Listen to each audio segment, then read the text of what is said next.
Last night of your time, in your time, moments ago to us, we spoke about the idea of 15 minutes and counting, wherein we described the idea of the plasticity of the neurological net of the brain, and how every thought, every idea, every feeling, every belief, every definition changes, literally changes the pathways, the neurological pathways of the brain, and how, in what we are about to transmit, the information therein can allow you more efficacy in taking those changes and forming those changes along certain vibrational lines to instill certain pathways that will become more superconductive and hyperconductive, to allow you to become a more refined antenna, to allow the brain to become a more refined receiver of the downloads from the higher mind, so that the physical mind, in having that brain rewired into a more receptive, more clearly receptive antenna, then the physical mind can take what it perceives as more representative of the vibration of the download from the higher mind, and you can be more in accord, more in alignment, more in agreement with the idea of the guidance of the higher mind.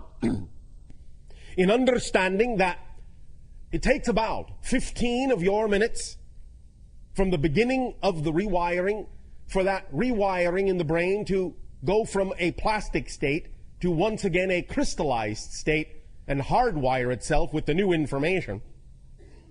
This transmission has been designed, and later on the holotope experience specifically has been designed to allow, during that plastic state, when it is going from rewiring to hardwiring, to be imbued with the appropriate frequency to ensure as best as possible that when it is hardwired, it retains the appropriate vibration that will allow your brain to become a clearer receiver and an antenna for the download vibration from the higher mind.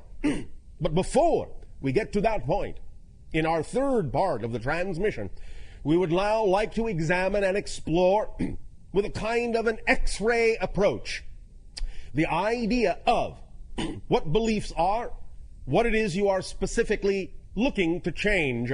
And this is why we have entitled the idea Brick Walls and Beliefs, because we understand that very often when you have a belief and you wish to change it, you say you prefer to change it. Sometimes we know that many of you experience a great degree of difficulty in allowing that belief to change.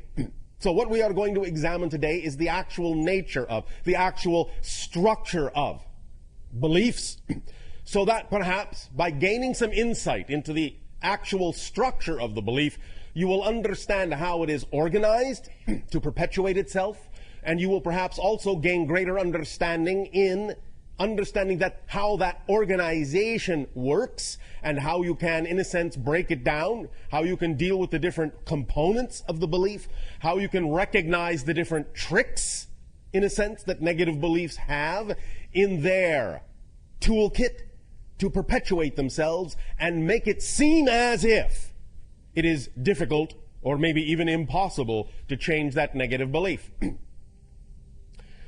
The idea, first and foremost, as we have discussed before, of course, is that when you attach certain kinds of beliefs to your motivational mechanism, you are then automatically propelled, automatically and immediately propelled in the direction of reinforcing that belief. And the idea of the motivational mechanism is, again, quite simplistic. You are always motivated by the same mechanism to do whatever it is you choose to do. Always, without exception. You only have, really, two basic motivations that are really simply different sides of one motivational mechanism. Your motivational mechanism is simply that you will always, always, always, immediately move in the direction of what it is you perceive to be or define to be more pleasurable. You will always, always, always, and immediately move away from what you define to be or perceive to be more painful. The key herein is the idea of what it is you define, what it is you believe, what it is you perceive to be pleasure and pain. Many of you say that you, in a sense, intellectually recognize what it is you prefer, and yet you do not necessarily understand why it is you do not choose it, why it is you do not always act on it. This comes down to the motivational mechanism and recognizing that if you had a positive belief system attached to that so-called preference, you would immediately choose it. And if you are not choosing it, if you are not behaving in that direction, if you are not acting on it, what that immediately tells you without exception is there must be a negative belief attached to your actual preference that is making you see it in a light that makes it not something you actually prefer to choose. So the important thing is to find out what belief you have attached to the idea of your so-called dream, your so-called preference, that makes it seem to be anything but your preference. And once you find out what belief that is that you have attached to that preference, you will know immediately why you are not choosing it. Many individuals will actually remain in a painful state, even over the idea of what they say they prefer to choose, because of the belief systems they have attached to the thing that they say is representative of their passion, which then makes their passion actually seem more painful of a choice than the pain they are already choosing. Many times it is as simple as fear of the unknown, not wanting to move forward in a direction that is unfamiliar to you and staying with the pain just because the idea of the pain being familiar makes it seem as if that familiarity, that pain and that familiarity is actually preferable to the idea of the fear of the unknown, and therefore you remain in the pain, as painful as it is, just because it's something that you know, as opposed to something that you don't, if you have a belief that says that unknown is to be feared. It is as simple as that very often.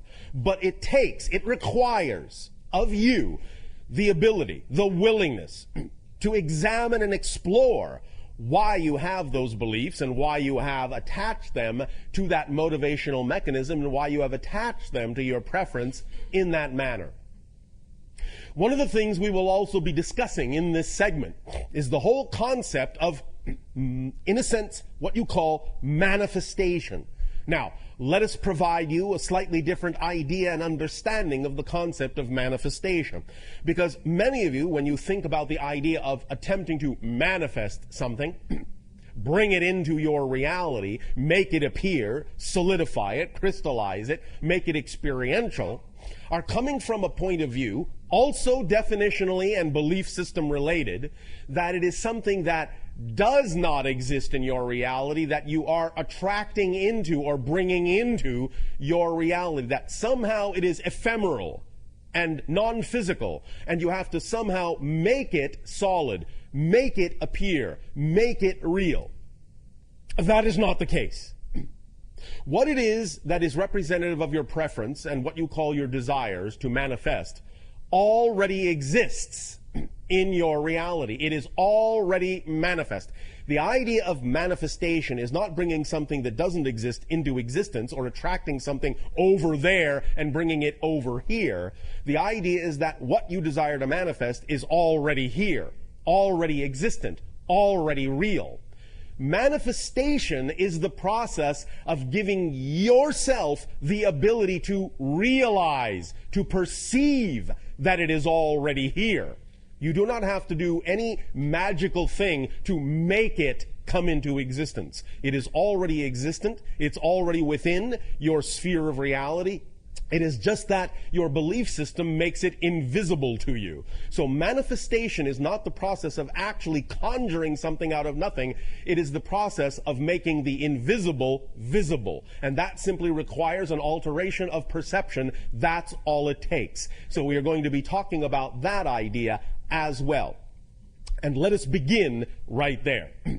The idea of one of the mechanisms of manifestation that allows the invisible to become visible is something that uses the power of paradox very strongly. We often talk about the idea of paradox as the recognition that you are in a very powerful place, right in the center of your power. Because what to you may seem paradoxical, what to you may seem contradictory, two opposing ideas that cannot necessarily seem to coexist, but do coexist, tells you right then and there that there must be a middle ground from which they both come. And that middle ground, that balance point, is your place of power from which you have generated the apparently paradoxical and apparently contradictory concepts.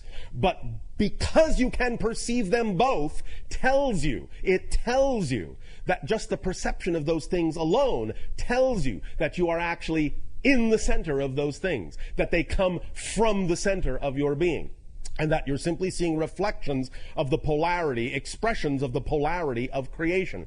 But polarity within you combines and interacts in a very specific way to generate your true perfect place of balance and perfect place of power. So when you see paradox, rejoice, because it is telling you that you're standing right at the center of your creative self and have the ability to thus then manifest and transform and make the invisible visible very quickly. Let us explain a little bit more clearly about the idea of the paradoxical nature of the mechanism of manifestation. Many of you have been taught to think about the idea of manifestation as an issue of intention, and as an issue of focus, as an issue of concentration. And in a sense, this is accurate. However, a very important point is often left out, or at the very least, sometimes this point is spoken of independently, and so no connection is made to the idea as a whole concept. The two seemingly paradoxical issues here are intention, focus, and concentration, and conversely on the other side, what you have often heard in many metaphysical and New Age information sources, the idea of surrender and letting go. These two things are not diametrically opposed. They are not mutually exclusive. They work together in a whole mechanism. In other words, the secret, one direction of the paradoxical mechanism is the idea of intention, focus, and concentration, and then, after that has been done, letting go and surrendering and letting the intention, focus, and concentration do its job on higher levels. Working these two things, linking these two things together gives you the entire mechanism of manifestation, or at least one direction of the energy. We will discuss the other direction in a moment. But first, let us again amplify this concept. And again, understand this connects to the notion of the 15-minute time span in the following way. Any time that you have a desire or a preference for a manifestation, the idea, yes, is that in a sense it must be representative of your passion. It must become your world.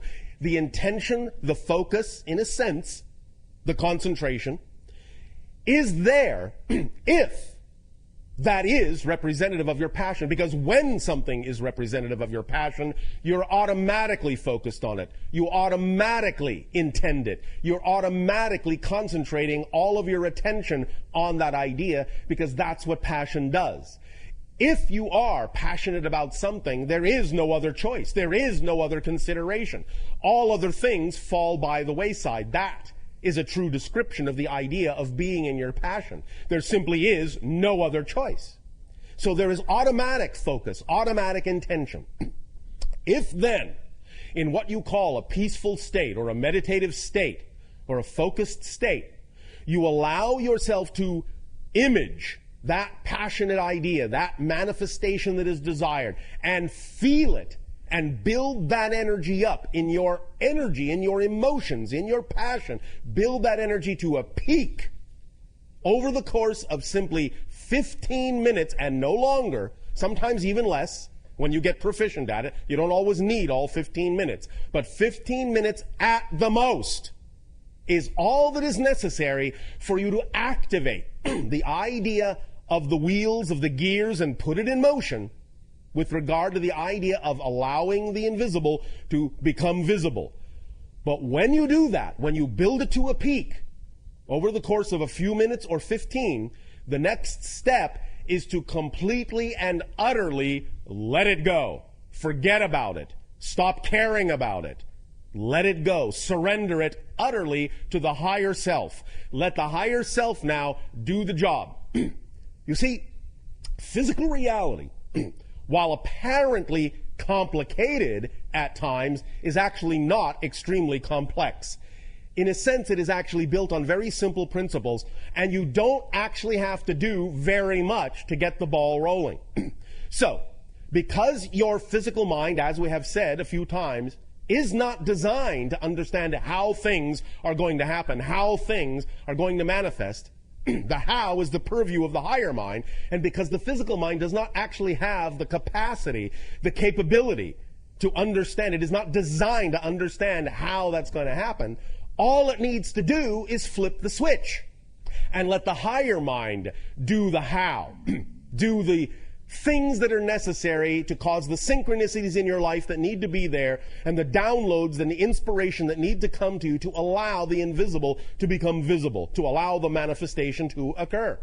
So all you need to do is do it a little bit for no longer than 15 minutes, bring that up to a full peak of passion, a full peak of imagination, a full peak of visualization, however it is you wish to do it, with that intensity, that concentration, and that focus, and then utterly, utterly, utterly let it go. Now, we understand again that because of certain negative beliefs, many of you find it difficult to actually let it go. But that is very important, because without the letting go side, you don't actually have the whole mechanism engaged. It is important to understand that the intensity, focus, and concentration must be paired with the surrendering and the letting go to actually have the whole mechanism of manifestation. This is using the power of paradox built in to this idea, to this process, to this permission slip. Letting go means you really know that the higher mind, it's doing its job, and you can now relax. The physical mind can relax. It doesn't need to do anything else. It is not required, nor is it capable of doing anything else.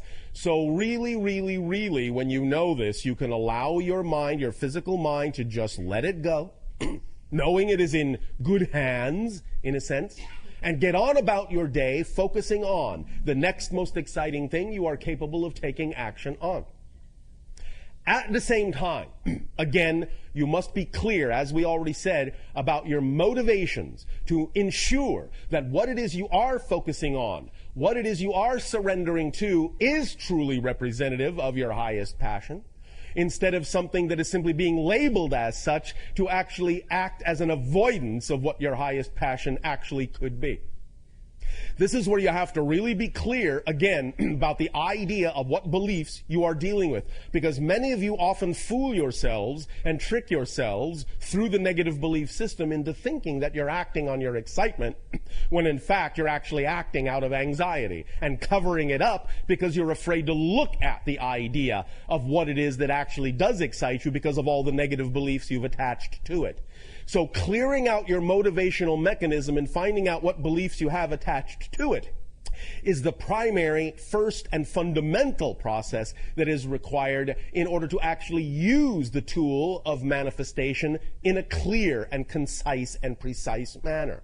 Once you have your motivation clear and you know that what you are focusing on is truly representative of your passion, then you will find that this mechanism of manifestation works very, very strongly, very well, and often very rapidly. But the idea, again, is that you cannot worry it there. You cannot make it happen. You cannot insist that it must happen at a certain time and in a certain way, because then you are once again putting conditions on it. You are not allowing yourself to truly let it go. You are not allowing thus then the higher mind to do its job. You're actually blocking the entire process by keeping, in a sense, the control, or trying to keep control of the situation within the physical realm. And the physical realm is not designed to handle energy in that way. It does not have the ability. It does not have the capacity to do the job of the higher self. It simply doesn't work in physical reality that way.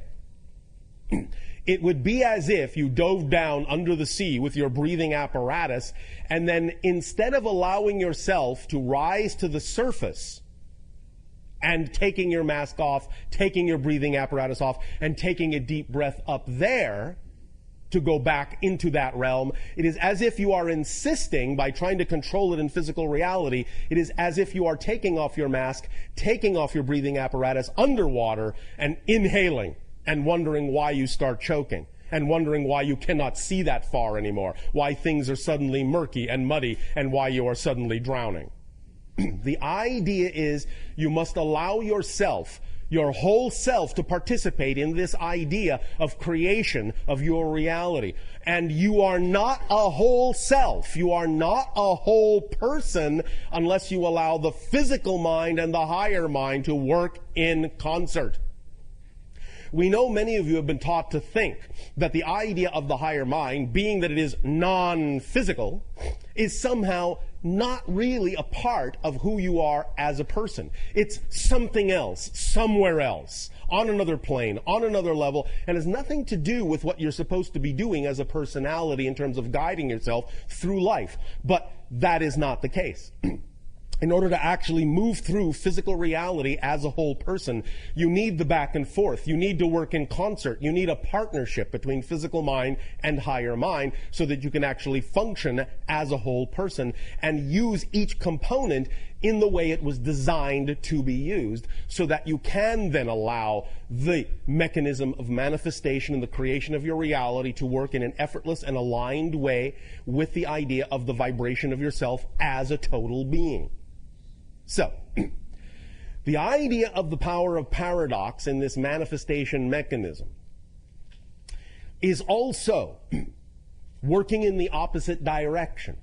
For as you allow yourself to have the intensity of focus on your highest passion, and you allow that energy to build up to a pinpoint, a white-hot pinpoint of concentrational focus and imagery and energy and emotional feeling, bringing it to that fever pitch, and then as you let it go, the idea that is moving in the opposite direction is the issue of concentration and expansion. The idea here is that as you actually concentrate, in a sense, as you bring things down to a pinpoint, you're actually raising the frequency, you're actually expanding the frequency of your energy by focusing it down to such a small focus, small passionate pinpoint. You're actually expanding your energy in a sense, building it up. In that sense, reaching out, letting it expand, because you are now focused solely on your passion, more in alignment with your true core natural self, so your energy will expand. As you let go, in a sense, the energy then collapses back to your physical self. But as it has done so, it is similar to what your physicists call the collapse of the waveform. What this means is, as you focus and as you concentrate, and as you expand and expand and expand your energy bubble, you are containing all probable ways of manifestation that are best for you, that could occur. You're expanding your probability net. And as soon as you then surrender and let it go, and that energy bubble collapses back down to your immediate reality, you are allowing the bubble to then automatically choose the highest probabilities that will actually help you bring the manifestation into your awareness.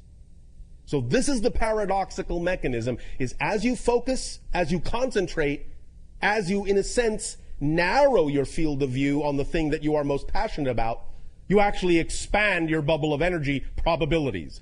And as you let it go, as you release, as you surrender, you actually allow the bubble to collapse down to the most likely ways, the paths of least resistance that are there for you to bring the kind of synchronicity into your life that will most likely, most probably allow for that manifestation to occur in the most effortless, most rapid way possible. Do you understand this mechanism? Yes. All right.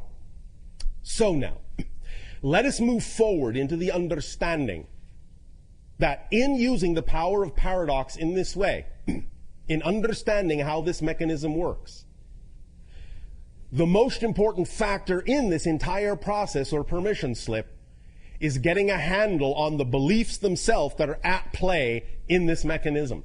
Because it is only the beliefs, it is only the definitions that will color these mechanisms. These mechanisms work automatically. They are neutral. You don't have to do anything special in a sense to make them work. They work for everyone. They work for everyone the same. Throughout creation, they work for everyone the same. It is just what is built in to the structure and nature of existence itself. Because existence is, in that sense, constantly the fluctuation of the polarities, the fluctuation of the paradoxes.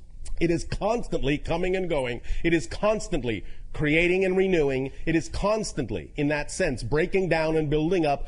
That mechanism is built in. It is the breathing in and the breathing out. It is the yin and the yang. It is always there. You don't have to do anything special to make the mechanism work for you.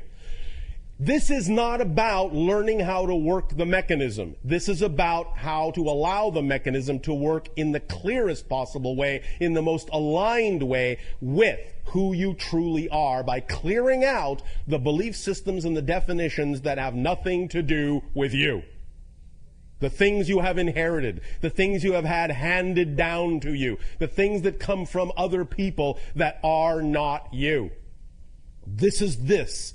Right now, this idea of this structure, in understanding how beliefs are structured and thus then how they color your utilization or your ability to recognize the utilization of these mechanisms. Positive beliefs, as you may observe on the diagram, are by definition, in a sense, expansive. You have a positive belief. All beliefs, even positive beliefs, have a mechanism within them that are self-reinforcing, self-perpetuating.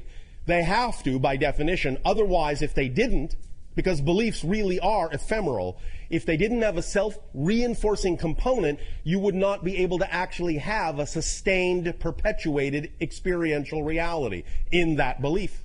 You would not be able to see the manifestation of that belief if they didn't constantly perpetuate themselves, because they are constantly being chosen.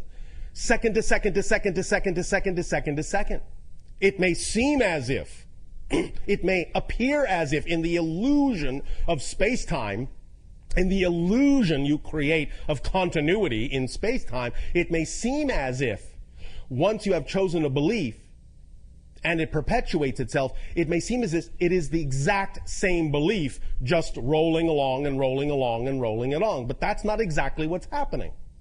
The idea of the perpetuation of the belief, the idea of the inertia and the momentum, is simply that the perpetuation mechanism is designed in such a way as to inspire you, shall we say, to continue to choose the same belief again in the next moment. Because in the next moment, it is a whole new reality. You actually have to keep choosing the belief every single nanosecond in order to actually have an experience of ongoing perpetuation. So the idea of the self-perpetuating mechanism in a belief is not that it simply has an automatic momentum that carries it through space-time. It is that it has an automatic perpetuation mechanism that seems to make it, that makes it seem like the thing to keep choosing over and over and over and over and over again. Because as you do that, you are actually creating a new reality, new reality, new reality, new reality, new reality. But if you are, in a sense, buying into the perpetuation mechanism of that belief, positive or negative, then what you're doing is creating a completely new reality every moment that looks very much like the reality you created a moment ago.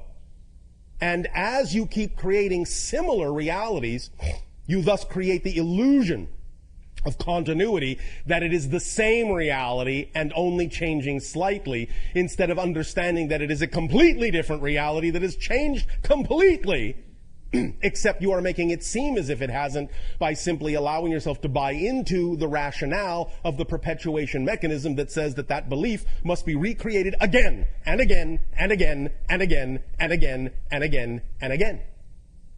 Now, when it is a positive belief, obviously this is representative of alignment with your true natural core self, and you don't mind that it is, in a sense, inspiring you to recreate it again and again and again and again. But where you have your difficulty is when you don't understand why you are recreating the negative beliefs that you say you don't prefer again and again and again and again. As you can see from the diagram, and even though this is an oversimplification, it will do to illustrate the point, because of the nature of positive beliefs being integrative in that sense, they are, in a sense, more simply structured. They don't need to be complicated. They don't need to be, in that sense, very diverse, because that is in alignment with your true natural vibration. Therefore, they are very simply structured. However, negative beliefs, because negative energy is that which dissociates, segregates, compartmentalizes, rigidizes, separates, needs a larger bag of tricks to sustain itself.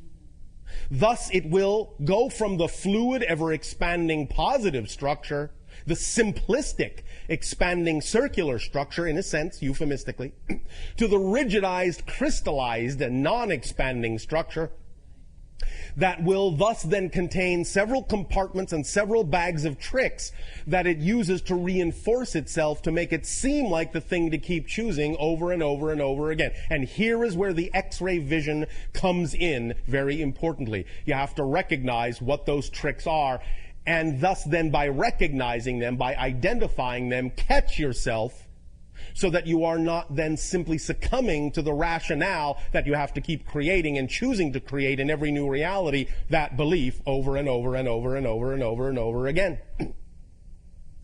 Let us examine some of these ideas. One of the first differences that becomes evident between the positive and negative belief system, the positive and negative definition, is that while certainly even the belief contains this perpetuation mechanism, it also always brings with it the freedom to choose. It always allows you the ability to know you can change the belief. So the first difference, one of the major differences in the negative belief, because when you operate from fear-based beliefs, it is automatically keying into what you call your survival instinct. In other words, fear-based beliefs lock into your survival instinct, your physical survival instinct, in such a manner as to first perpetuate the idea that if you don't follow this belief, if you don't perpetuate this belief, you will die. So it relies heavily on tricking you into believing that if you change that belief, there will be nothing left of you, that the belief is all-consuming, that the belief is all representative of your true self, and that if you change it, what you're doing is committing suicide.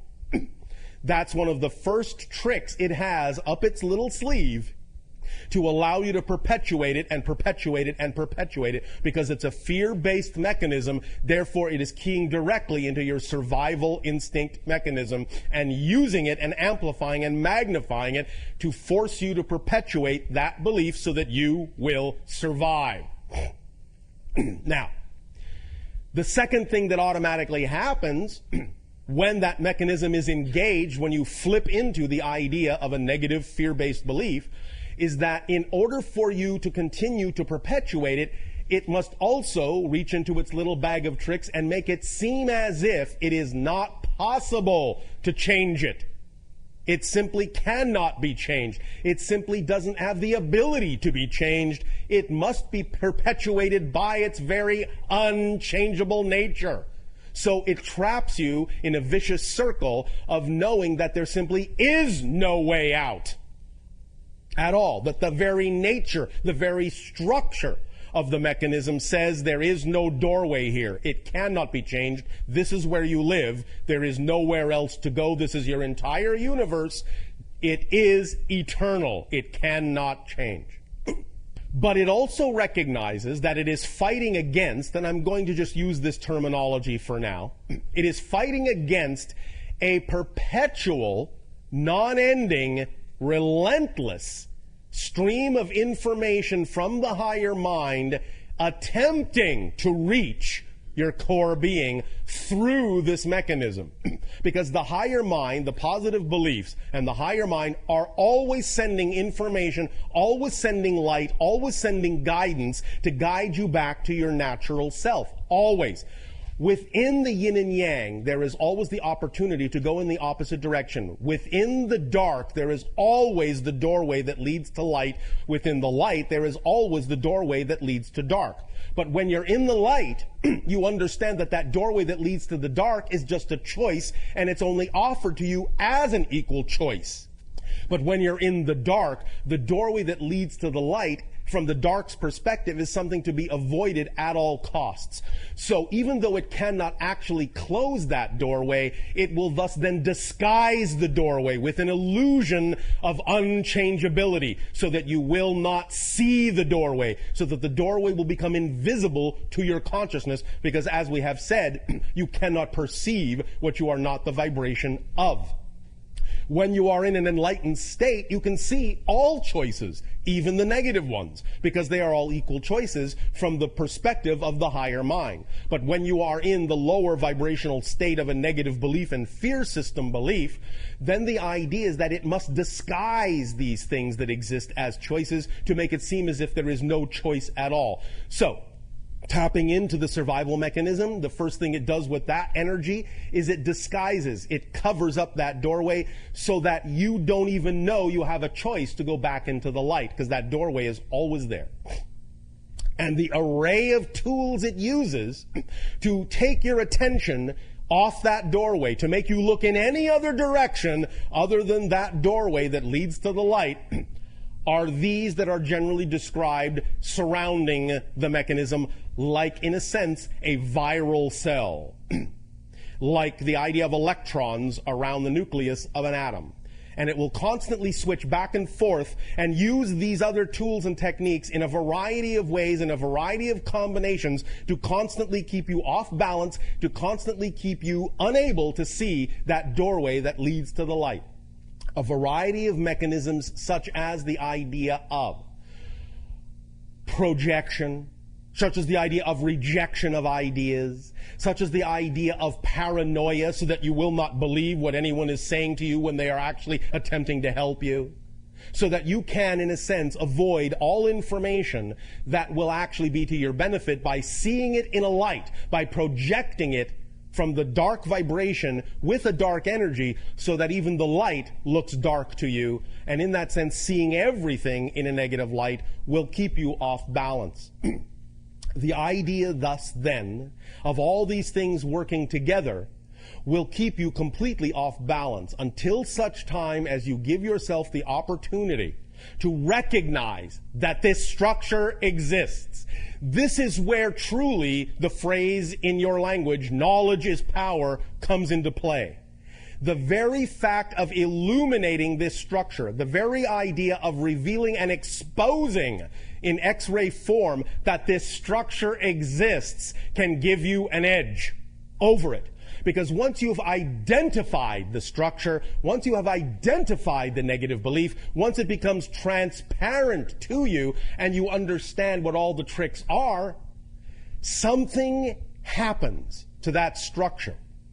You gain a perspective by being able to actually see it in front of your face, by actually having a diagram go through your eyes into your brain and start rewiring in your brain the recognition of the structure.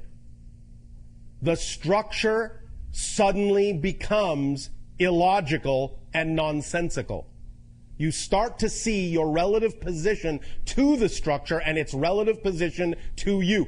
You start seeing it as nothing but an illusion, nothing but a filter, nothing but a template overlaying the idea of your true self. And you start seeing the idea of you bouncing around in all these little crystalline rooms and being, in a sense, fooled and tricked into believing all the things that it is attempting to get you to believe to perpetuate itself from moment to moment to moment to moment to moment. Our personal favorite trick of negative belief is the one you see called reward. This is one of its most insidious little tricks. Negative beliefs will actually use positive reinforcement to reward you for buying into the negative belief, so that you will then only recognize it as the thing to do. This is where it uses the motivational mechanism. This is where it attaches an apparently rewarding result to having chosen the negative path, and makes you feel good about yourself and makes you feel safe and protected for having chosen the safer path, which is only another way of saying the negative belief in this case. So in recognizing that it does this, that it uses all these tricks, you can begin to really examine each and every one of these. And the way to use this template is to take specific negative belief ideas, by examining them in ways that we have discussed before, by finding out what that belief is, such as, for example, I am unloved. And taking that and putting it in the center of that diagram and looking at all the different ways the tricks are used to reinforce the idea that you are unloved and to make it seem like the thing to keep choosing, to make it justified, rationalized, rewarded, to develop the paranoia that forces you to not look for the reality where you are loved. One of the most insidious ways it has of reinforcing your inability to go in that direction is to make you believe that if you actually go looking for the positive side of that belief, you won't find it, because there is no such thing. It can't be true. And thus then when you go looking and find out it doesn't exist, you will then be disappointed. You will then find out that you really are as bad as you've been told you are.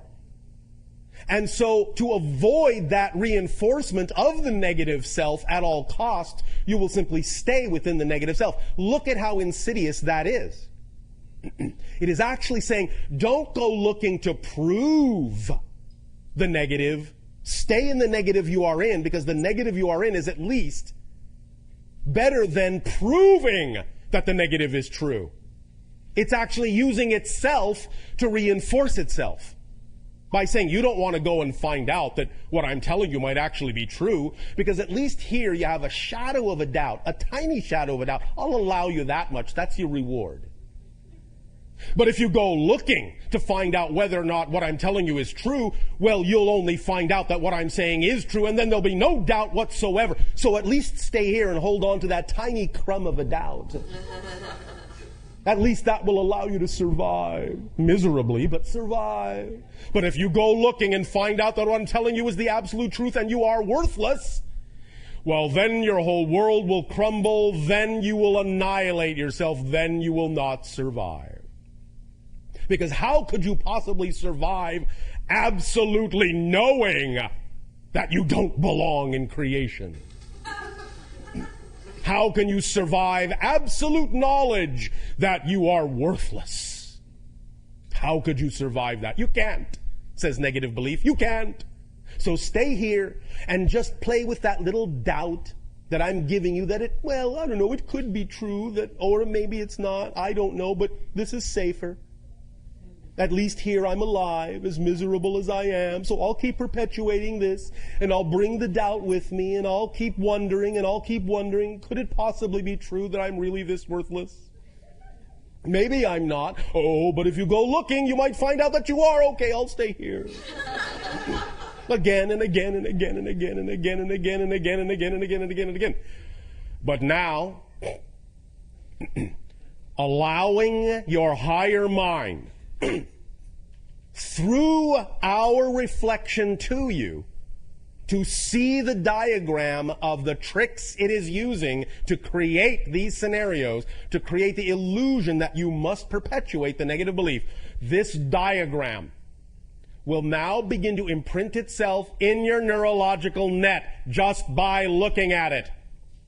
And when we do the holotope experience, the 15-minute meditation later, we will burn that image into your neurological framework, right into your template, so that from this point forward, you will not be able to forget that this bag of tricks is being used on you when you succumb to a negative belief. And that will give you an edge, just enough of an edge, so that when you find yourself falling into a negative belief and perpetuating it, and going, oh, poor me, this is my lot in life, I will never escape this, there is no way out, it's not changeable, what you're saying to me is not true, you are my enemy by telling me I am loved, then you will remember this template and suddenly go, oh, wait a minute, something's breaking through. I'm getting a whisper, I'm getting an echo from the higher self that this might just be a trick. You'll start remembering that the bag of tricks is being used on you, and suddenly you will realize the fallacy, the folly, the illogic of it, the nonsensicalness of it. You will recognize that it is just a belief like any other belief, that you don't have to believe what it is telling you, that you can believe what you prefer, you can switch over to the positive frame of reference, that you have freedom, that you have choice, that you have inspiration, that you have growth, that you have positive synchronicity instead of negative synchronicity, that you can expand instead of contract, and you can start to see through the illusion that the negative belief is desperately trying to get you to believe, because it is basing that desperation on the idea that if you let that negative belief go, you will die along with it. The idea, however, to also further understand is that that is also a fallacy. The negative belief will actually never die. It will simply become equalized as one of the many infinite choices you have to choose from. And you will see it that way from the positive side, from the positive perspective, that yes, that belief is still there. I could still choose that negative belief. But now that it is simply equal to any other choice, I prefer not to. I prefer this instead. So it will not really die. But it will do everything in its power to convince you that if you change your belief, you will annihilate that belief. And since that belief is all you are, you will annihilate yourself. You will be committing suicide by letting that belief go. And you will not find anything to replace it, because there is nothing to replace it. And you will wind up in emptiness, in a void, alone, miserable, forever and ever. Amen. That's the bag of tricks of the negative belief. So, in the third part, as we say, of this transmission today, we will really lock this into your neurological net using the holotope experience. And you will begin to see that this will change things.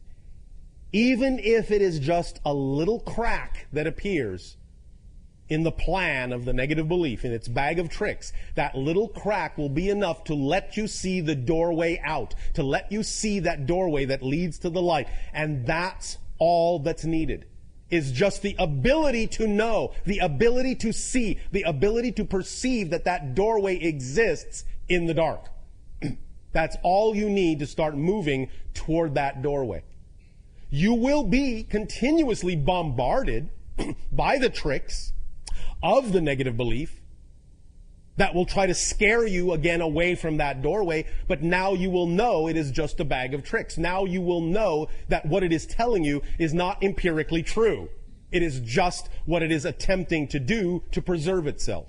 So as you get closer and closer and closer to that doorway, believe me, it will put up one hell of a fight. It will amplify these things and make them seem so life-threatening if you ignore them that it will be even more and more difficult to get another step closer to that doorway. But as long as you keep your sight on that light at the end of the tunnel, you will arrive at that light, no matter what it says. And at each step, and this is where you're going to have the edge, what we have just described is what the negative belief normally does should you catch a glimpse of that light. It will bombard you, magnify, amplify its bag of tricks to turn you away from that doorway, to cover it up again. But now, the difference will be that in knowing this template, in having it burned into your neurological net, as you now see the light in the darkness, as you now move toward it step by step, every single time the negative belief attempts to bombard you with one of its bag of tricks to reinforce the negative belief, you will always key back into your default position, will always to key back into the template. And you will start to see cracks form in its arguments. They will fall apart. They will not be able to sustain themselves because you will constantly understand that whatever it is they are bombarding you with, whatever it is the negative belief is attempting to divert you with, is again nothing but a part of this template. And once that is burned into your neurological net, once it is hardwired in, you will find that you will never be able to completely buy into the negative belief again. There may be moments where you might allow yourself to get strung along in the illusion. Hey, buddy, want to buy a watch? You might go along with it. You might consider it for a moment. Oh, well, yes, that's a very pretty watch. Hey, wait a minute. You're trying to sell me a bill of goods here, aren't you? Oh, well, you'll catch it. You'll identify it. You'll call its bluff. Now, here comes the truly empowered part. Once this template is burned in, once you always go to the default position that you cannot get away from recognizing that these negative feelings, these negative ideas are nothing but a bag of tricks, once you call its bluff, here's the really important part. You're going to focus on that little spot of light at the end of the tunnel, and you're going to pull that light in through yourself, and you're actually going to give some of that light to the negative belief, to let the negative belief know it is valued, it is loved, you are willing to allow it to continue to exist because it always will. You are acknowledging that it will not die. You are validating it as an equally valid belief and allowing it to know that just because you will prefer to choose something else, it will not die. You now become the PowerPoint, and you are reassuring the negative belief that it will still exist. But as you do so, you become bigger than it. It no longer fills your world. You know who you now are. You are coming from the higher mind, and you are gently reassuring the negative belief that it will continue to always be a part of you because there is no outside. There's nowhere to get rid of anything to. You will always contain it because expansion is the product of inclusion, not exclusion. So you will always include it as a probable choice. It will always be valid and equal in your eyes to any other choice. And you get the freedom to choose what you will manifest and what you will experience, even as you are validating the negative belief as equally valid as a choice within your entire reality. And as long as it knows it is loved, and as long as it knows it is an equal valid choice, it won't bother you anymore. It will not insist on being in the forefront anymore. Because once everything is an equal choice, it is bathed in the light and the vibrational love of creation equally, and that is an overwhelming supportive feeling that will allow it to simply remain quiescent, satisfied, happy, joyful, in love with itself and you and all that is. And remember, you will always have, from the positive point of view, the freedom to go back into the negative reality and experience the negative belief again. But from that point of view, you will know you don't have to. You are not, in a sense, made to believe that you are forced to. You will recognize that that is just an illusion, and you will continue to choose through the manifestation mechanism we already discussed and the motivational mechanism that we discussed in terms of how to clear it. You will continue to choose what you prefer, knowing that the ideas the negative belief attempted to trick you into believing are not empirically true. That if you exist, there is something for you that is absolutely ecstatic. And if you stop listening to the negative belief that insists that the only way to be happy is to pay attention to what it is telling you, that it must be done a certain way, that it must be rigid, it must be controlled, it must be in this template.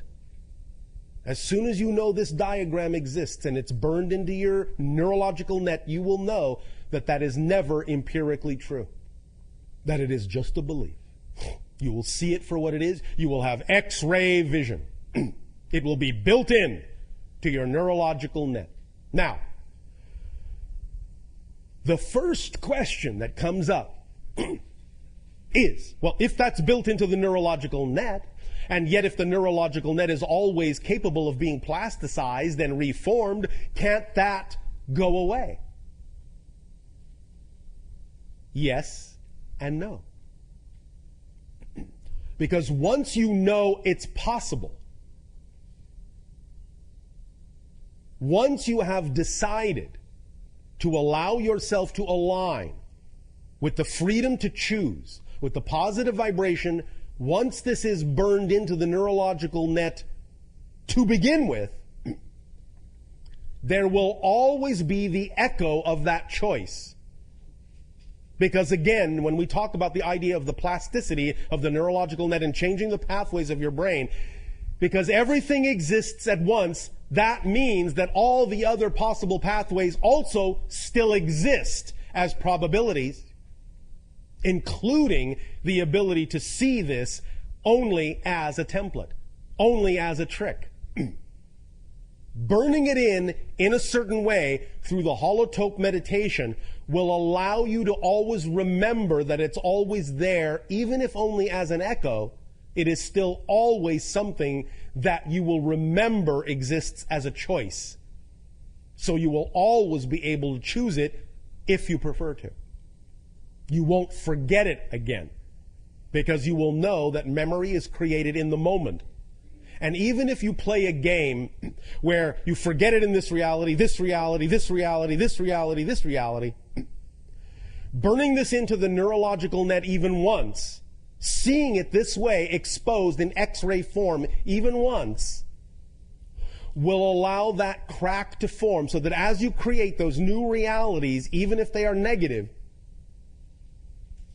it will weaken over time. Something will creep in. The echo, the memory of the neural net, of this template will creep in, and the negative reality perpetuation will weaken, will soften, will dissolve over time. Until you once again remember that you can create something different. Until you once again experience that you have freedom of choice. This is why this has been done in this 3-part transmission. For we get your mind to focus on the idea of the plasticity and the rewiring, and now we allow your mind to begin to consider and ponder the idea of this X-ray structure, and then we take the idea of the multidimensional framework of your existence and we allow you to crystallize this idea on more than just the physical level. Because the idea of the neurological net in your brain is not just a physical one. Because it is the nexus point between the higher mind and the physical mind, because it is the receiver, because it is the antenna, because it is the template reality, because it straddles both worlds, because it has an etheric and a physical component in the brain, it is capable of imbuing this information, in a sense, into what you might now in your modern technology call a virtual memory. So that even if in your physical neurological pathways they are not indicative and not conducive of the idea of bringing back the physical memory, the virtual memory of this will always be there. And you will know that. There will always be this nagging feeling that you're missing something. Even when you're caught up in the negative reality for a moment, there will always be this nagging feeling, this little crack through which that higher mind's virtual memory will come through the template and imbue you with at least the nagging feeling that something else is there. There's another choice to be made. This isn't all of it. This isn't it. You will start actually taking the doubt that the negative belief is leaving you, because it has to leave you, that doubt, or you'll go searching.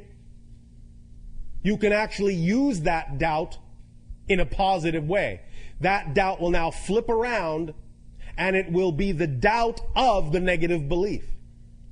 You are taking advantage of one of the weak spots in the negative belief's arsenal of tricks. It has to leave the doubt factor, or you'll go looking for something else and find out that what it was telling you was not necessarily true. It has to leave that doubt factor so you won't go looking.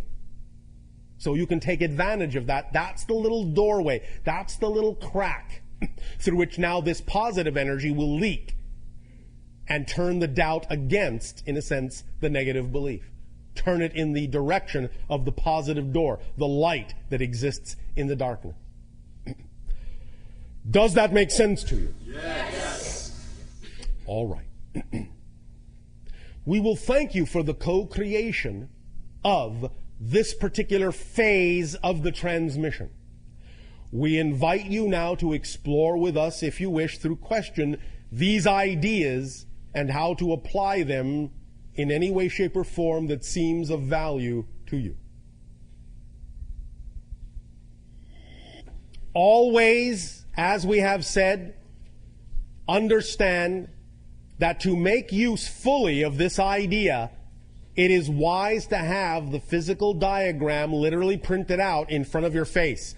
Because as you absorb this diagram through your eyes into the brain, you will truly help reinforce this idea in your neural net. So take advantage of the fact that a diagram exists.